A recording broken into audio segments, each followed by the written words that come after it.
Hi, it's Glenn Burn at the Maker Hive, and today I'm going to talk to you about the ShopFox mini lathe. It's our latest addition that I've added to our makerspace here at the Maker Hive, and I'd like to talk to you a little bit about it. I've had this mini lathe for a while now, and I've used it quite a bit. So I want to talk about some of the benefits of it and some of the things that I'd like to see changed on newer models. So ShopFox, I hope you're watching. Now as we go along, I'll be naming the different parts of the lathe, so if you want to know what everything on the lathe is called, just continue watching this video.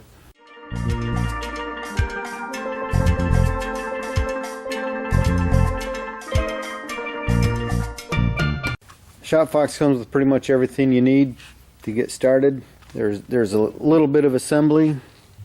You have to mount the tool holder if you want it on there, and you have to put screw this on to the hand wheel. It comes with a Phillips screwdriver, so you can put the tool tray on and the cord wrap, but I left the cord wrap off. It mounts back here. It's more in the way when you're moving the tailstock in and out. It gets in the way of the lever here, and I kept hitting my hands with it, so I took it off. And ironically, the screw for the hand wheel is a flat blade screwdriver, not a Phillips. Comes with a flat wrench, so you can take off your faceplate. Some features of the ShopFox. It's got a 12-inch swing over bed. What that means is you can get a 12-inch piece, I'm sorry, a 6-inch piece on your lathe without hitting the bed, but you're going to be really close. 16 inches between centers, and it has a 3/4 horsepower motor. DC variable speed. Variable speed controls are down here. The RPM readout is up here on the headstock. Another feature is a locking spindle. Has 24 positions. As you can see, the graduates on the spindle. It locks into place. You can unlock it and turn it to the next index.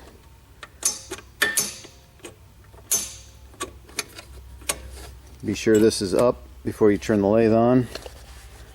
It also has a feature that I'm kind of 50-50 on. I like it half the time, and the other half the time I don't like it.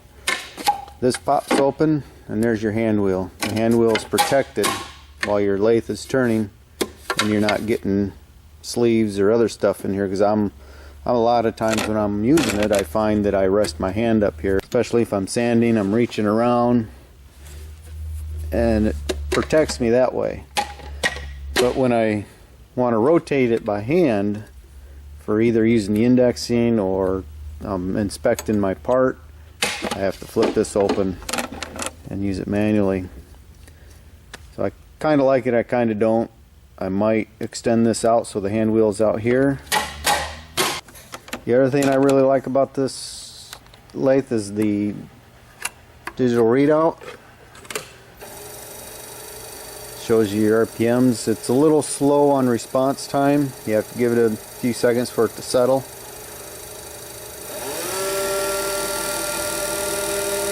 And this, I have it in high speed right now. This one will go to, tachometer says it's at 4,300 RPM. I don't know if I trust that or not, because the paperwork says this only goes to 3,800 RPM. So I may get a tach or something and verify that.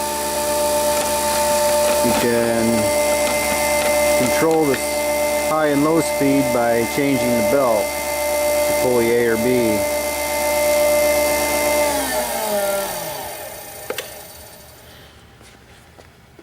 So on pulley A, your variable is from 500 to 1800 RPM. On pulley B, your variable is from 1000 to 3800. You change the pulley is very simple.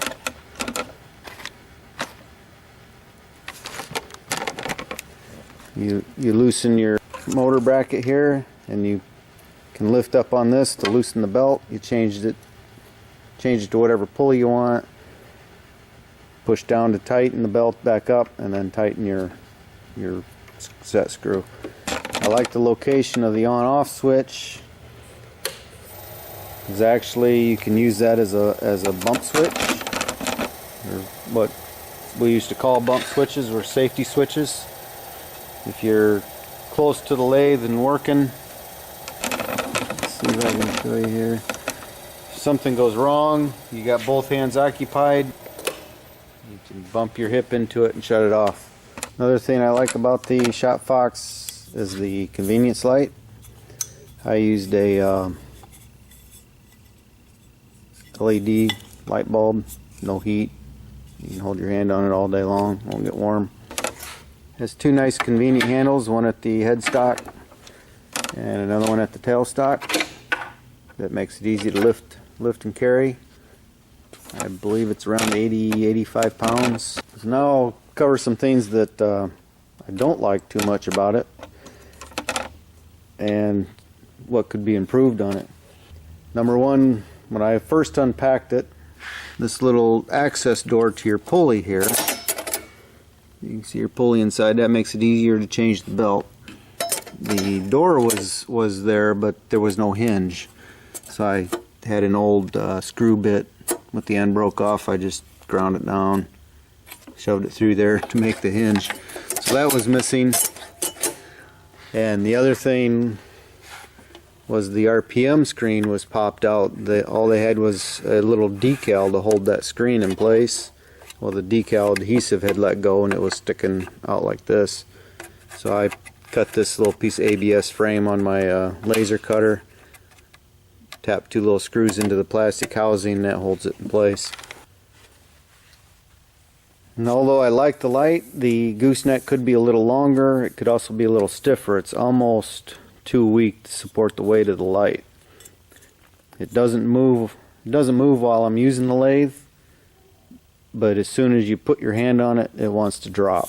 So it's almost too weak, and it could be 2, maybe 3 inches longer. Major problem I have with it, and would be a huge improvement, is the location of the RPM screen. I don't like the ones that have it down below. Some of them have them down here by the switch or over here by the motor. I don't like them down there because you can't see them. When you're standing up close to the lathe, you have to take a step back to see it. But where it's at now,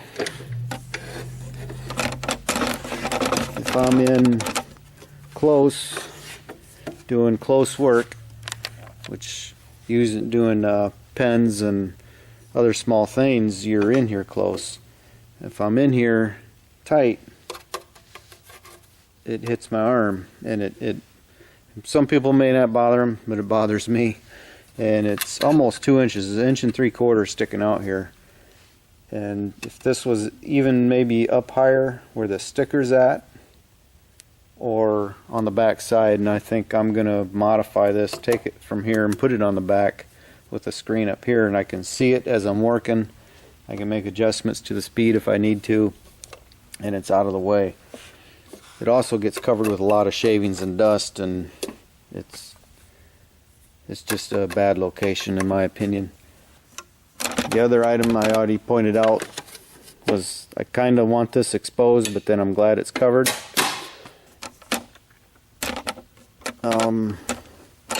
The cord wrap that attaches back here where these screws are at, and 2 over here, you can roll your cord up for storage, but who stores their lathe, right? But anyways, I was always finding this back one in the way, and I would use the tailstock. When I'd unlock it, if I let go of this, this would flip down, it would hit the cord reel, and now it's in between my tool rack, or my little tool rack here, and it was kind of hard to get down there and get it, and I pinched my fingers a few times. So I just took them off. I wasn't going to use them anyways, and I actually mounted them so you see what they look like on my planer table, because my planer is on wheels and can be moved around. That's what they look like. They're good quality. They're heavy nylon plastic. But I just repurposed those. The first modification you're going to want to make is to get rid of this tool rest. It's got a pretty sharp and rough edge. You could at least, if you don't want to buy a new one, at least grind this down a little bit so it's smooth and it's not digging into your tools. It's also, I don't like this big heavy edge. Maybe some people do, but I decided to go with the tool rest from Rockler. You're welcome, Rockler. That's got a nice round smooth edge, nice divot here to lay your hands in while you're holding your tool. Your fingers can slide along there nice and easy instead of the rough edge like this one has. They come in 4-inch, 6-inch, and 10. So with the small one, if you're doing a long piece of work, you're constantly moving your banjo back and forth. With 10-inch, you don't have to move it near as much. The 4-inch is great for doing pens. You can get in real tight and up close to your pen. One other thing I'd like to talk to you about when you first get a lathe, any lathe, it doesn't have to be this one. First thing you want to do is put your centers in place, make sure they're seated good, and bring your two ends together to where they're almost touching. As you can see, you want those 2 points together as close as you can get. When I first unpacked this one, the headstock point was almost a good 1/16 above the tailstock point. The way I fixed that was quite simple. I noticed that these washers on the screws here that mount the headstock to the base, the split in the washer, well, that wasn't compressed, so the headstock wasn't tight to the base. Now after I tightened them down, I rechecked my points and they are pretty close. It's still just maybe just a scotch high, but it's not bad. Not bad for the price of the machine. So you'll want to check that on any lathe you get to make sure your headstock's mounted properly.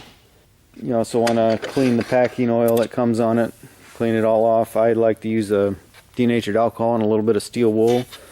Go over the raceways and clean the packing grease off, and then after that dry it off good, and then I steel wool a little bit of olive oil on it.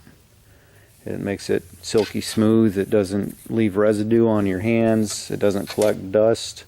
Olive oil is good to eat and it's good to use for machines.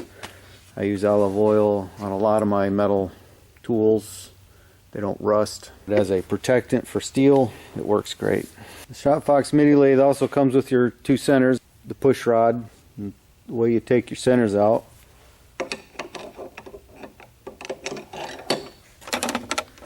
There's a hole all the way through on both ends, and when you go to remove an end, always have one hand on your center and pop it out. Otherwise it's going to flop down onto your bed, chip or dent something, mar up your point. And that's where the tool rest comes in handy. You can set it there. If you're not going to use your 60 degrees live center, pop it out, set it back there.